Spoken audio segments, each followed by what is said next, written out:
garotas da geração Z, nascidas entre 1995 e 2010 e conhecidas pelas selfies no Instagram, dancinhas no TikTok e fortes opiniões sobre tudo no Twitter. Mas quem verdadeiramente são? Quais são suas angústias, inspirações, dores e anseios? Vamos descobrir isso aqui e agora. Mas, primeiro eu vou me apresentar. Eu sou Luma Lima, nasci em 2001. Ano em que Anne Hathaway fazia as sobrancelhas e alisava o cabelo para se adequar à realeza no filme O Diário da Princesa.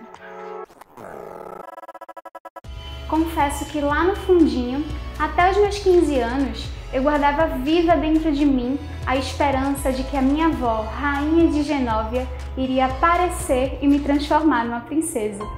Quem nunca, né? Mas aos 15 anos a realidade foi assustadoramente diferente. Eu vivi em guerra com o espelho, a balança e a minha aparência. A tristeza que eu sentia não era mais porque eu não faria parte da realeza, mas por passar horas encarando o espelho e percebendo que eu não parecia com Anne Hathaway, nem com as outras meninas que tanto admirei e cresci me inspirando. Eu não parecia com quem eu via nas telas. A partir disso, comecei a me questionar: será que eu estou sozinha? Fui em busca dessa resposta e encontrei Clécia, Gabriele, Caterine e Luísa. E desde então, comecei a perceber que talvez eu não estivesse tão sozinha assim.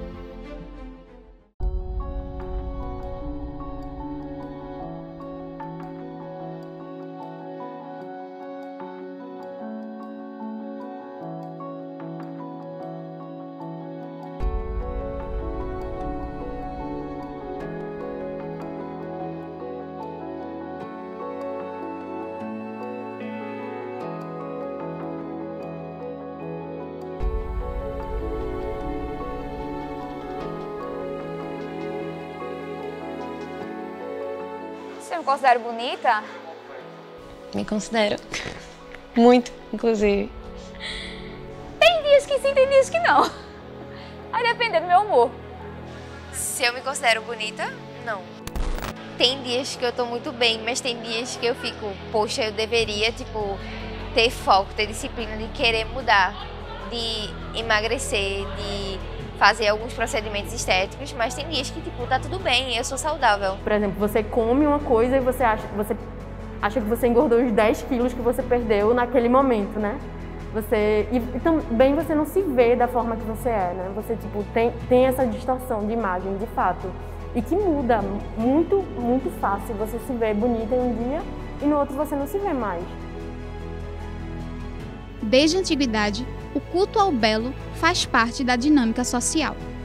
Com os avanços da tecnologia e da mídia, a representação da imagem feminina se difundiu em massa na sociedade. O ideal de beleza vende. Eu acho que, não sei se é necessariamente a beleza que vende, mas a necessidade das pessoas se sentirem bonitas vende. Eu acho que esse é o princípio da indústria da beleza, digamos assim, e que a mídia está inserida. Eu acho que os padrões de beleza, eles são inalcançáveis. Você sempre busca por um ideal que você, na maioria das vezes, você não consegue atingir, que você precisa realizar uma série de dietas ou ter um estilo de vida que você não consegue ter no dia a dia mesmo, não? Um estilo de vida que não é palpável. A gente vem percebendo um movimento que vai de acordo com o que a indústria da beleza está fazendo naquele momento. Então, antigamente eram sempre mulheres mais recheadas, rechonchudas, que tinham a cintura muito fina e o quadril muito largo, as pin-ups e etc. Então, passou um tempo em que as propagandas tinham esse ideal de beleza. E aí mudou-se isso historicamente, e aí a gente tem agora um ideal de beleza da mulher muito magra, sobretudo branca, magra, loira, do olho claro. Esse é o ideal de beleza. Mesmo que a gente não perceba, a mídia está presente nessa construção do que é belo o tempo inteiro, e principalmente nos corpos femininos. Sempre fui magra, mas para algumas pessoas isso era bom, para alguns isso era ruim. E aí eu ficava sem saber se era bom para mim ou não.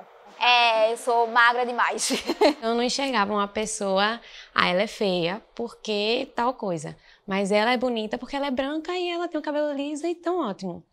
E um exemplo, se eu tivesse uma entrevista de emprego, alguma coisa assim, eu pensaria que, vão escolher ela porque ela é melhor do que eu nessa questão. Então, acho que eu olhava não para a beleza em si, porque eu me achava bonita, mas se chegasse em algo que tivesse que escolher entre mim ou outra pessoa que fosse branca, ou enfim, um pouco mais clara do que eu falava, vai escolher ela e pronto. Porque eu sempre escutei assim na adolescência que tipo, Cláudia, se tu fosse magra, tu seria bonita, tu seria muito linda, seria uma pessoa que talvez, entre aspas, eu tivesse um relacionamento ou ficasse. Tive problemas, assim, muitos problemas durante minha adolescência para, tipo, me adequar nesse padrão de beleza, não só na minha adolescência, mas que isso reflete em mim até hoje e que é algo que é diariamente desconstruído, sabe? Não é algo que é fácil, assim, que hoje em dia é tipo, eu tiro isso de fichinha. Não, não é. No início do século XXI, estava estampado nas TVs e popularizado nas revistas a humilhação e objetificação das mulheres pelo seu peso. A mídia fazia questão de deixar claro que a pior coisa que poderia acontecer a uma garota é que ela fosse gorda e não atraente. Celebridades claramente magras, como Jessica Simpson, Britney Spears e Tyra Banks, foram consideradas gordas pela mídia e massacradas por isto. A mídia ela é fundamental para essa indústria da beleza funcionar, porque ela ajuda a fomentar o que é belo, que muitas vezes é inacessível para a maioria das mulheres, e ajuda a vender os produtos que prometem fazer com que as mulheres atinjam esse ideal de beleza. Como essas grandes celebridades moldaram padrões, isso se trouxe muito na publicidade, porque era o que se seguia, logo era o que se vendia. Então o mercado pegava todo aquilo que era conteúdo que se poderia reproduzir para se lucrar, né? Porque o capitalismo é moldado nisso, a gente pega tudo que é bom, que está sendo replicado, para persuadir uma massa e produzir lucro. Isso a gente vê muito, principalmente na época que se você pegar produtos destinados a essa faixa etária, a esse público, tinha inclusive esses mesmos rostos ou rostos muito semelhantes para poder vender produtos que viravam não só moda, mas febre na época, seja de calçado, seja de vestimenta. Então moldou muito o comportamento, inclusive do mercado também. Durante muitos anos, não só a TV, mas o cinema também foi responsável por perpetuar muitos preconceitos, por excluir muita gente e inclusive trouxe muitas mazelas para a gente, mulher. E vai além de tendência.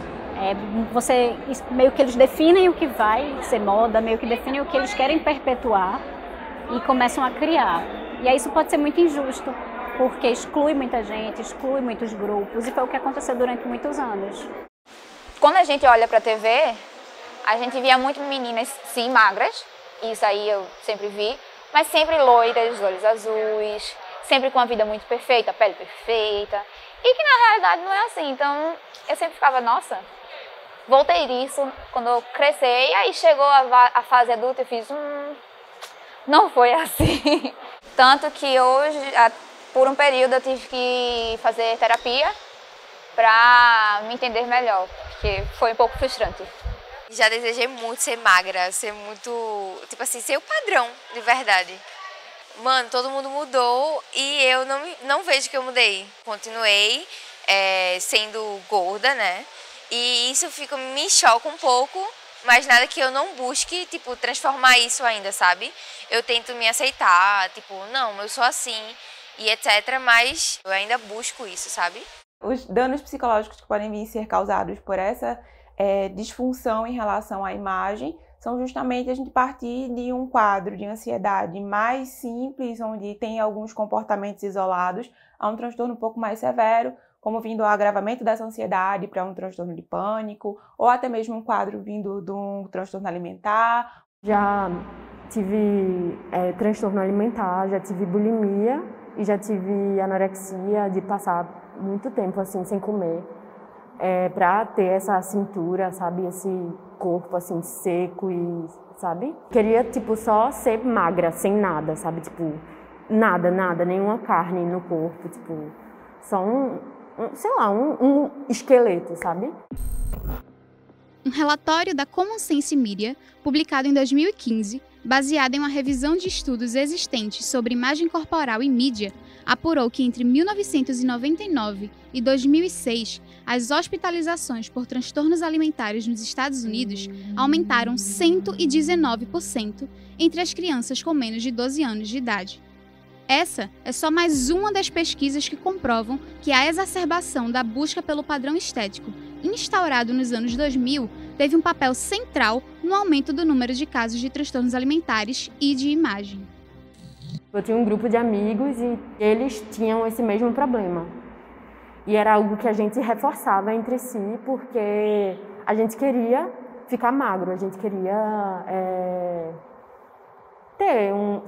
ser muito magro. Inclusive, o que eu usava para me fazer com que eu continuasse seguindo esse padrão, esse estilo de vida que eu seguia muita páginas de redes sociais, assim, que era tipo meninas muito magras e tipo um corpo, não sei, um corpo que ou você, para ser daquele jeito, ou você tinha que realmente não comer, e comer pouquíssimo e praticar muita atividade física, ou você tipo já nasce nesse biotipo. Eu percebo influência assim dessa mídia nesse comportamento dessas jovens, principalmente nessa questão da construção da imagem, o que elas imaginam sobre si e o que de fato tem a ver com a realidade, né? Então a gente percebe que há uma mistura dessa autoimagem fidedigna ou então essa autoimagem fantasiosa que vem sendo construída. Quando eu era criança, eu sempre fui muito encorajada a gostar de mim, de como eu era e tal.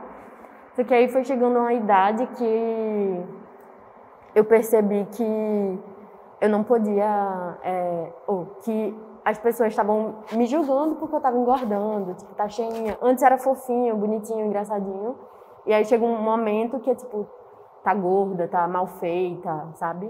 Eu tendo essa construção fixa sobre como eu me vejo e como eu vejo o outro, eu tendo essa característica bem reservada do que é meu e o que é do outro, eu consigo construir os meus valores, as bases, para que eu possa vir a desenvolver qualquer tipo de atividade mais para frente, tendo de início o que eu sei que é meu, quais são os meus valores, as minhas crenças, quais são as minhas organizações, aquilo que eu almejo e saber que caminho traçar. Porque quando isso ainda é bagunçado, muito novo, isso acaba resultando na fraqueza dessa construção desses pensamentos automáticos e aí vindo como consequência a disfunção dessas crenças mais para frente. Eu lembro quando tratavam comédia, animação, filmes de terror, sempre como se só existisse, como se a única personagem que pudesse ser a protagonista fosse a branca, magra, sabe? Esse era o padrão. E a amiga exótica era a mulher negra, sabe? Tipo, ela nunca era protagonista, ela nunca tinha uma voz ativa. Uma pessoa de uma raça diferente, ela era ou falava muito alto, ou era taxada como a barraqueira. Então, no final das contas, a mídia escolhe o que quer perpetuar, quem vai ser herói, quem vai ser vilão, e a gente termina aceitando. Eu acredito que eu tivesse influência que tá tudo bem você não ter um corpo padronizado, um corpo magro, e tá tudo bem, porque são pessoas diferentes, eu teria sofrido menos, teria me aceitado e não pensaria sobre essas questões. Hoje em dia, quando eu vejo uma criança olhando uma pessoa assim negra na televisão, eu fico muito feliz. Nos livros, a gente reconhecendo quais foram as principais pessoas na história negra, enfim. Antigamente eu não via isso. Eu não sabia nem, eu falava que eu era morena. Era só a falta de representatividade, de fato, que eu precisava. Você se reconhecer na televisão com personagens que têm características iguais às suas é extremamente importante para você entender que você também pode. Você se vê no lugar que você também pode estar, que você também está, que a beleza que você olha no espelho também é considerada bela por outras pessoas, a ponto de estar no seu desenho, a ponto dela se reconhecer não só no espelho, ela se ver em outros lugares. Por isso que eu acredito que a mídia precisa representar melhor essa diversidade.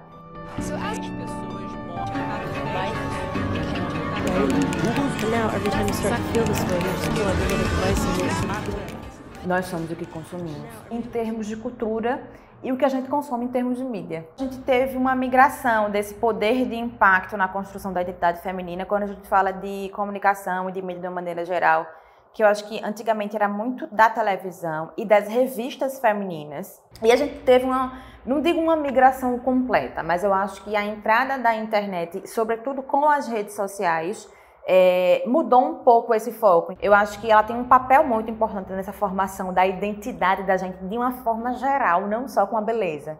E tem uma questão, eu acho, também da gente se projetar no outro, se projetar atendendo esse ideal de beleza, se projetar na vida do outro, desejar ter aquilo, desejar ser aquilo. Eu já tive o costume de me comparar nas redes sociais. Sempre passa, né, aquela pessoa muito bonita que você faz, poxa, queria ser assim e tal. Tipo assim, eu olhar uma pessoa magra e, poxa, queria ter esse corpo, eu acho que seria diferente. Eu acho que seria, tipo, bem melhor vista. Então, de certo modo, ainda existe essa comparação, sabe? Eu hoje consigo me achar mais bonita do que antigamente. Eu não postava foto antigamente de biquíni. Não postaria. Porque era eu olhar e fazer, não gosto. Hoje eu já tenho foto de biquíni, então já é um avanço da confiança minha. Mas eu ainda sou bastante segura em relação ao meu corpo. Tem que ter todo um trabalho mental, assim, de de você admirar o corpo e saber que, aquilo ali é do outro e não seu, sabe? Você saber onde você termina e onde o outro começa. E a forma correta, talvez, de lidar com as redes seja justamente entendendo ela no próprio papel dela. Ela tem o papel de ser informativa, ela tem o papel também de trazer inspirações para muitas meninas, a questão da aproximação, da facilidade de comunicação, mas entendendo ela como uma ferramenta e não como objetivo. Já nos dias atuais, a publicidade busca continuar, né, essa mudança cada vez mais quebrando todo tipo de estereótipo e padrão que veio sendo modulado ao longo desses anos. Então hoje você já vê muito mais a presença da pele negra, o cabelo cacheado, o cabelo crespo, botando em posições de protagonismo que jamais se imaginaria ver antigamente. Hoje o Diário de Princesa, talvez alguém ainda goste porque tem a memória afetiva do período. Mas seria ridículo o filme hoje, porque ele não conversa mais com o público. Talvez até não fosse ridículo se ele fosse adaptado à realidade atual. Porque, vou falar uma coisa bem clichê, mas que é pura verdade, toda mulher é uma princesa. E assim, quando eu falo princesa não é nem no sentido tradicional do que a gente entende de princesa e realeza, mas de ser quem ela quiser ser, de poder fazer o que ela quiser fazer, sabe? Se respeitando as escolhas dela. Mas até para ter essa consciência, você precisa de informação, porque senão você cai nas narrativas que reforçam o tempo todo o que é certo, o que é errado, o que deve e o que não deve. Tem uma coisa que é fundamental na mídia, que as pessoas precisam se ver.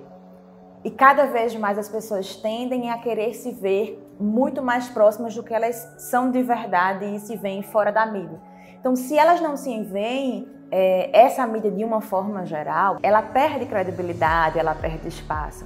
É um jogo mesmo, um jogo histórico, um jogo político, porque os nossos corpos são políticos, né? Que a gente vai estabelecendo ao longo do tempo. Eu acho que essa é a palavra, trazer luz.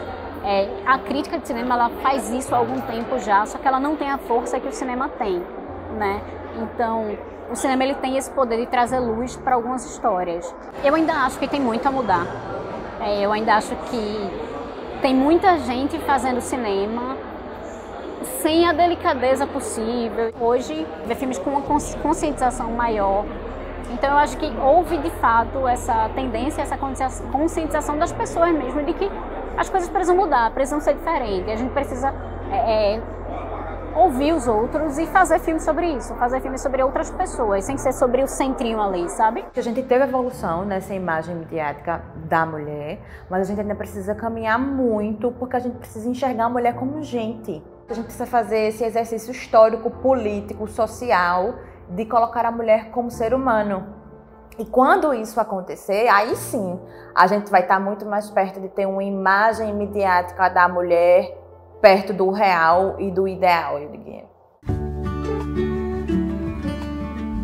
A Luma do passado pode sim ter crescido acreditando não ser boa o suficiente por não se parecer com Anne Hathaway. Mas a aluna do presente fica muito feliz em perceber que, apesar de sermos fruto de uma cultura estereotipada, opressora e excludente, a nossa geração está cada vez mais atravessando telas e trazendo os holofotes para o que é real e genuíno. Eu me inspiro mais em quem eu posso ser, assim, em questão de atitudes, não mesmo de estereótipo, enfim, mas em muitas mulheres negras. Eu comecei a seguir muitas mulheres negras que eu não seguia também, e pessoas que elas consigam passar o que elas são verdadeiramente. Beleza pra mim, estar bem com você, se sentir segura. Demorei muito para me aceitar da forma que eu sou, mas hoje em dia eu consigo perceber que eu acho padrões de beleza diferentes do meu bonito, mas eu também me atraio muito por padrões de beleza parecidos com o meu. Eu sempre busco algo mais parecido comigo do que algo diferente de mim. Eu acabei me autoaceitando por causa dessa questão de definição, de trazer beleza como um caráter. Eu sempre fui uma pessoa construtiva, de querer construir um lado muito bom de mim, sabe? De ser uma pessoa muito do bem. Então acho que eu construí isso, sabe? De beleza ser uma pessoa muito do bem. Hoje em dia, eu amo. Eu me amo muito. Eu acho que não é nenhuma questão de, poxa, porque eu sou metidinha ou alguma coisa assim, mas hoje em dia eu consigo encontrar beleza em mim. Apesar das indústrias ainda tentarem nos adestrar e lucrar com a padronização dos nossos corpos, nós, garotas da geração Z, lutamos por um presente e um futuro mais justo e digno de se viver como mulher, como gente. Hoje, consigo ter a esperança de que nós estamos atravessando telas e moldando um novo mundo para as gerações que virão em seguida.